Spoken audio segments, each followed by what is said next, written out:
Hello everyone, my name is Jehomar Angelo Iglesia, and this is my study titled A Virus Killing Bacteria, the Combined Efficacy of Bacteriophage T4 and Ampicillin Against Drug-Resistant Escherichia coli. Antimicrobial resistance, or AMR, is an urgent global challenge that threatens public health. Over time, bacteria have developed resistance to traditional antibacterial treatments, significantly reducing the effectiveness of available options.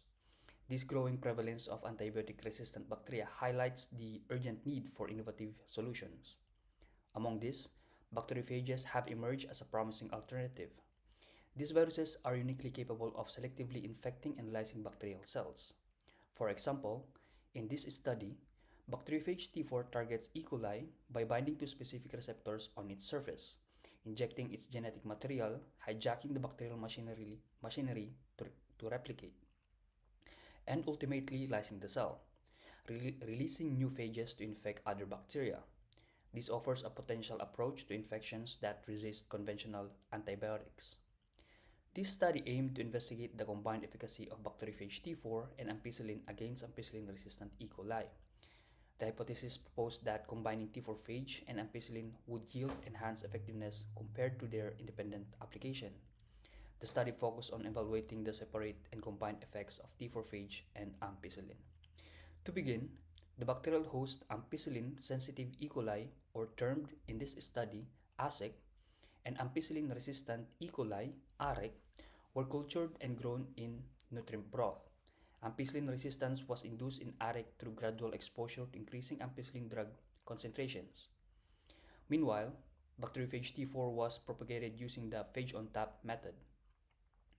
Two key assays were performed to assess the effects of the treatments.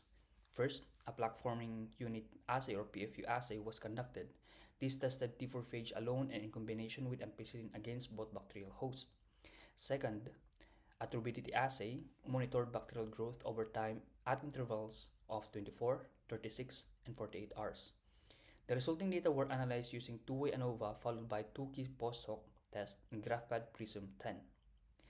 The results revealed that for the drug-resistant E. coli host, or AREC, the combined treatment of ampicillin and T4 phage significantly reduced bacterial viability at all time points. Notably, the independent T4 phage treatment also provided highly effective, yielding comparable outcomes to the combined treatments.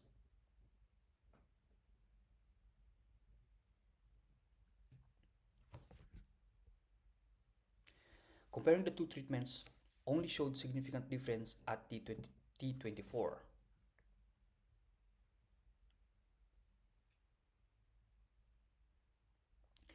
In contrast, for the drug-sensitive E. coli host, both T4 phage treatment and in combination with ampicillin provided significant reduction in bacterial host.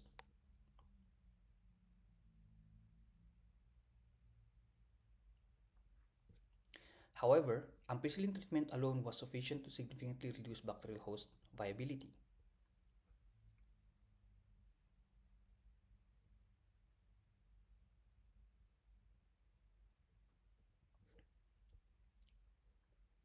This underscores that while phage antibiotic combination offer notable results, such strategies may be unnecessary for drug-sensitive bacteria where antibiotics alone are highly effective.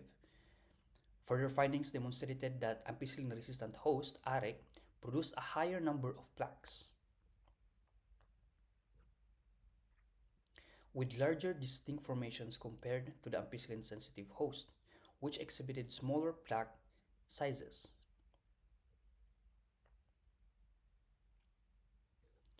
This suggests that resistance mechanisms may enhance phage activity, potentially contributing to more prominent plaque formation. While the study demonstrated the effectiveness of bacteriophage T4 against both E. coli hosts, several limitations were identified. The focus on ampicillin-resistant E. coli restricts the applicability of findings to other drug-resistant bacterial strains. Additionally, the long-term stability of phage activity and bacterial adaptation were not investigated beyond 48 hours. Further research should address these gaps by exploring extended efficacy, testing alternative antibiotics, and expanding the scope to multiple bacterial pathogens. Employing phage cocktails may further enhance the effectiveness of these strategies against multiple drug resistance. Additionally, several testing methods are needed to further strengthen evidence of bacterial host viability. Thank you.